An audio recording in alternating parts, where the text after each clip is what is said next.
প্রিয় শিক্ষার্থী বন্ধুরা, হিন্দু ধর্ম শিক্ষার আরও একটি ক্লাসে তোমাদের সবাইকে স্বাগতম। আজকে আমরা আলোচনা করব আমাদের তৃতীয় অধ্যায় ধর্মীয় আচার অনুষ্ঠান। এই অধ্যায় থেকে আমাদের যে বহু নির্বাচনী প্রশ্নগুলো তোমার পরীক্ষায় চলে আসতে পারে সেই সম্পর্কে। তো আজকের পর্বে আমাদের আলোচনার টপিক থাকছে ধর্মাচার এবং ধর্মানুষ্ঠান। এই দুইটা টপিক সম্পর্কে যে বেসিক ধারণাগুলো আছে সেগুলো নিয়ে আজকে আমরা বিস্তারিত আলোচনা করব এবং এই দুইটা টপিক থেকে যে বহু নির্বাচনী প্রশ্নগুলো তোমার পরীক্ষায় থাকতে পারে সেটা একটু দেখে নেব। বিগত বিভিন্ন বোর্ড প্রশ্নে কিন্তু এই দুইটা টপিক থেকে প্রায় অনেকগুলো প্রশ্ন চলে এসেছে। তো কি প্রশ্ন ছিল সেগুলাই আমরা দেখে নেব।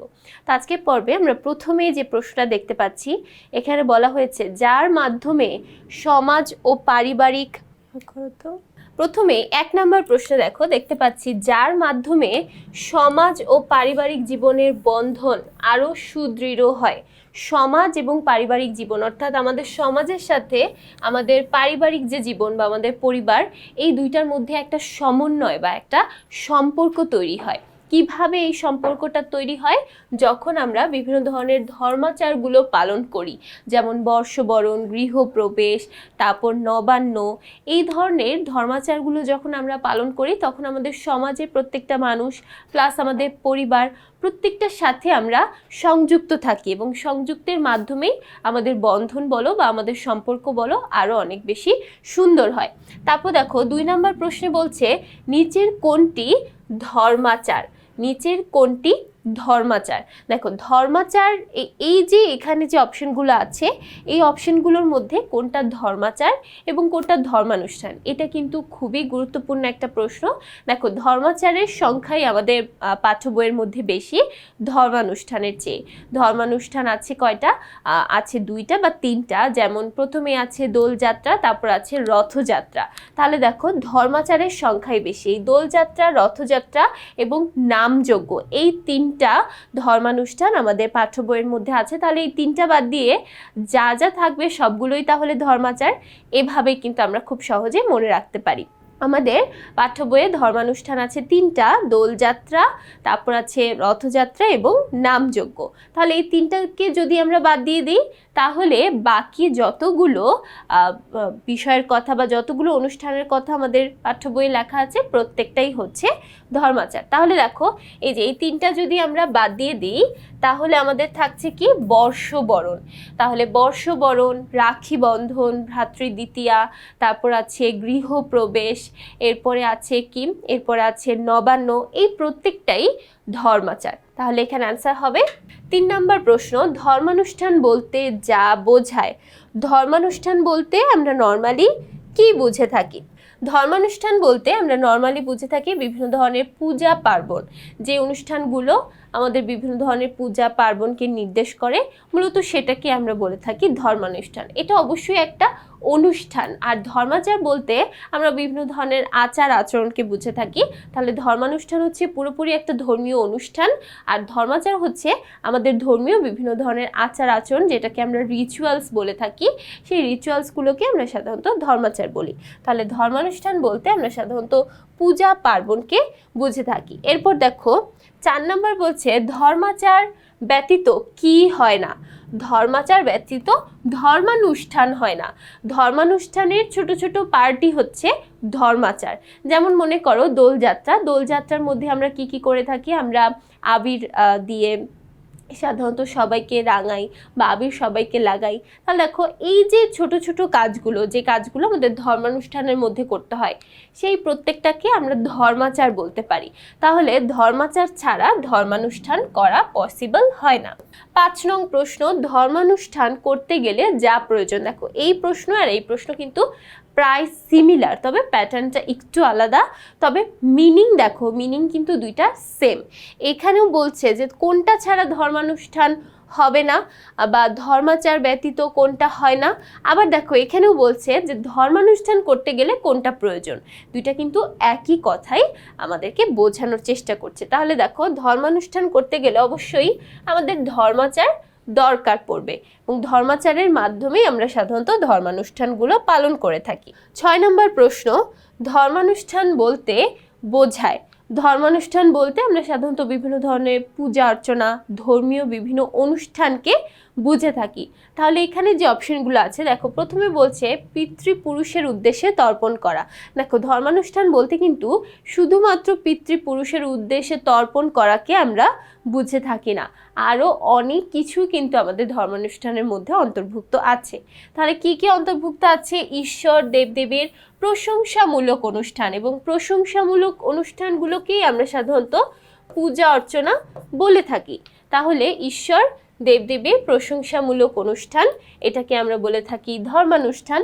আবার দেখো, পূজা সহ ধর্মশাস্ত্রের অবশ্য কর্তব্য অনুষ্ঠান, অর্থাৎ পূজা তো আছেই, এটা ছাড়াও আমাদের ধর্মীয় শাস্ত্রের মধ্যে আর যা যা অবশ্য কর্তব্য, অর্থাৎ যেটা আমাদের করতেই হবে, এরকম যত অনুষ্ঠান আছে প্রত্যেকটা অনুষ্ঠানই হচ্ছে ধর্মানুষ্ঠান। তাহলে ধর্মানুষ্ঠান বলতে আমরা ঈশ্বর এবং দেবদেবীর প্রশংসামূলক অনুষ্ঠান, যেটাকে আমরা পূজা বলে থাকি, এটা বলে, এবং পূজা ছাড়াও আরও যে সকল অনুষ্ঠানগুলো আছে সেগুলোকেও কিন্তু বোঝানো হয়।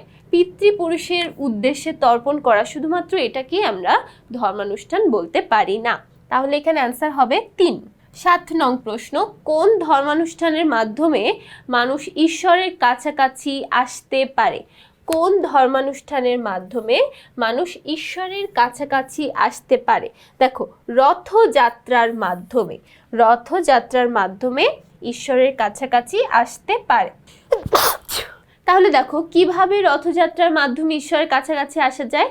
আমরা জানি রথযাত্রায় কি হয়, আমাদের রথের মধ্যে জগন্নাথ, তারপরে বলরাম, সুভদ্রা, এই 3 দেবতাকে রেখে আমরা সাধারণত কি করি, সেই রথের রশি ধরে টান দিই বা সেই রথটাকে টেনে নিয়ে আসি।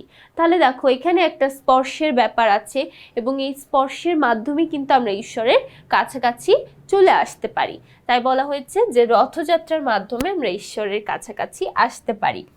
8 নং প্রশ্ন, হিন্দুদের ধর্মানুষ্ঠানগুলোর মধ্যে অন্যতম পর্ব হলো? হিন্দুদের ধর্মানুষ্ঠানের মধ্যে অন্যতম পর্ব হলো রথযাত্রা।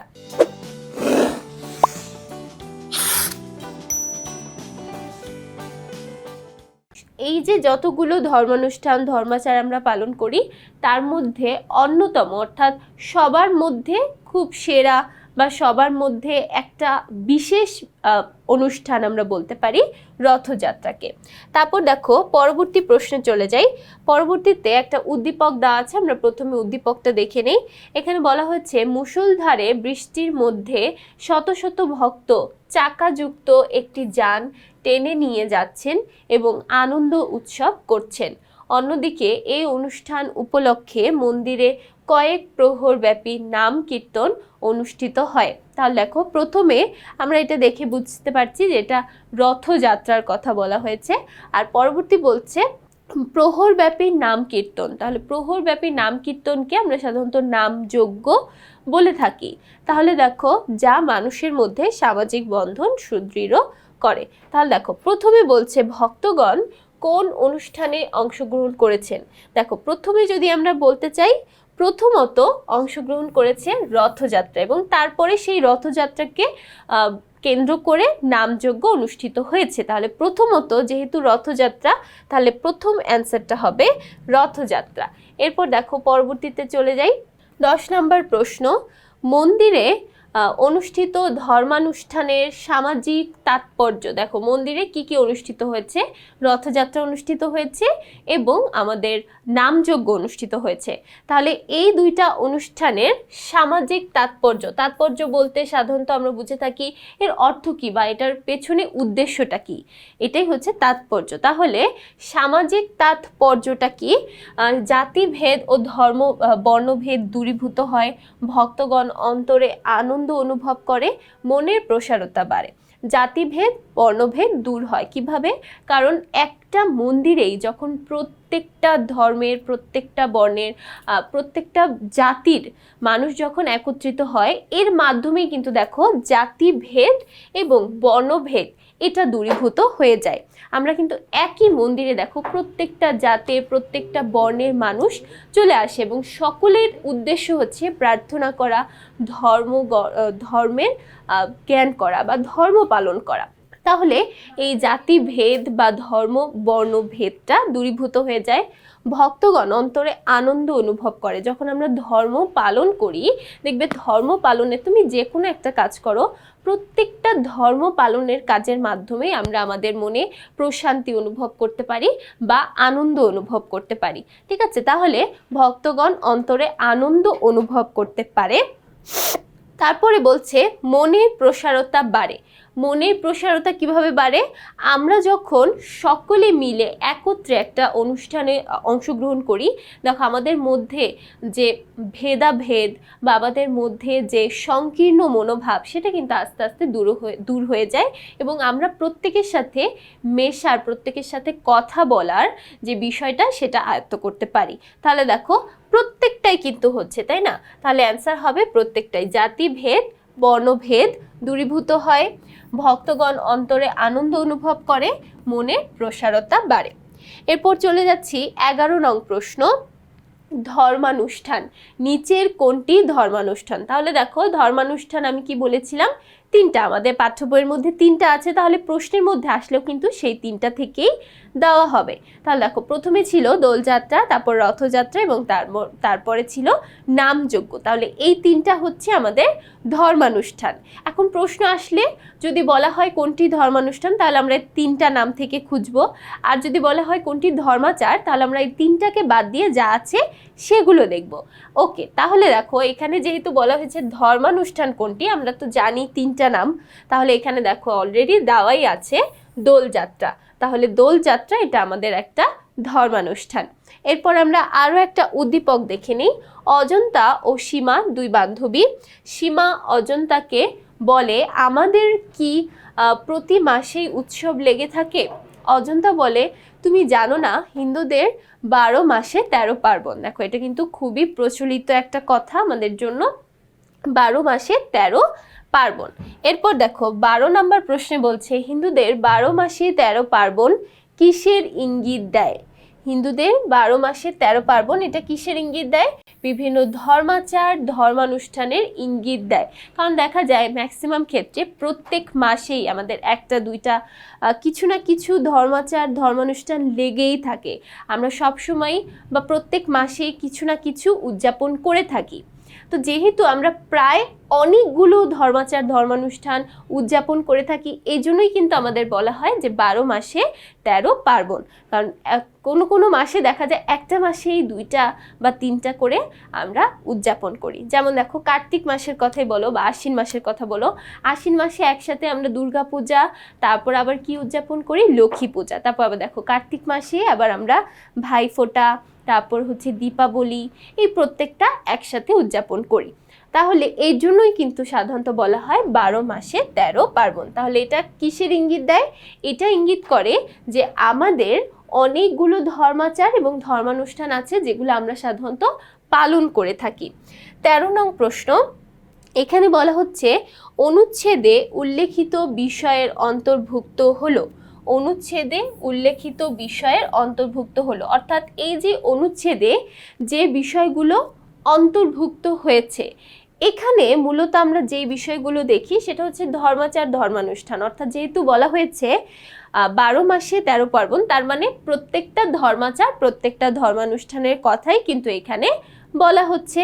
তাহলে এখানে আমরা ধর্মাচার বলি অথবা ধর্মানুষ্ঠান বলি, প্রত্যেকটাই কিন্তু এর অন্তর্ভুক্ত হবে।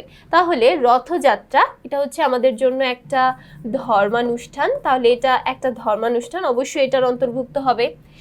ভ্রাতৃদ্বিতীয়া এটা আমাদের জন্য একটা ধর্মাচার, তাহলে কিন্তু এটাও অন্তর্ভুক্ত হবে। আবার দেখো জামাই ষষ্ঠী এটাকেও আমরা বলে থাকি ধর্মাচার। তাহলে দেখো প্রথমটা হচ্ছে ধর্মানুষ্ঠান, বাকি 2টা গেল ধর্মাচার। তাহলে প্রত্যেকটাই কিন্তু আমাদের এখানে অন্তর্ভুক্ত বিষয়। তাহলে এখানে অ্যান্সার হবে 4, অর্থাৎ প্রত্যেকটাই। তাহলে দেখো এই ছিল আমাদের ধর্মাচার এবং ধর্মানুষ্ঠান সম্পর্কে কিছু বেসিক আলোচনা, এবং যে বেসিক আলোচনাগুলো থেকে তোমার পরীক্ষায় ছোট ছোট প্রশ্নগুলো থাকতে পারে। তাহলে আশা করছি প্রত্যেকটা প্রশ্নই সবাই খুব ভালোভাবে বুঝতে পেরেছো। তো পরবর্তী পর্বগুলো দেখার জন্য সবাইকে আমন্ত্রণ জানাচ্ছি। সবাই খুব ভালো থাকবে, সুস্থ থাকবে। সবাইকে ধন্যবাদ।